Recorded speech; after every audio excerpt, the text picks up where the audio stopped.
Arudravani, Neutral Political Analysis Bureau, Madurai.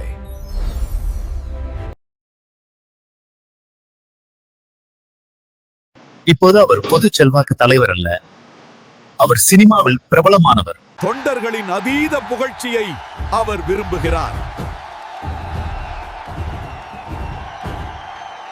He has received above 100 crores as salary in movies.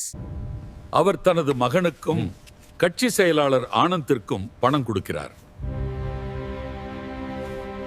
He does not done anything to public and public service a project.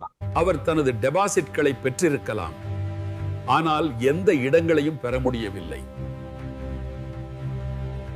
அருத்ராவணி உங்களை கவர்ந்திருந்தால் பாருங்கள் மற்றும் குழு சேரவும்.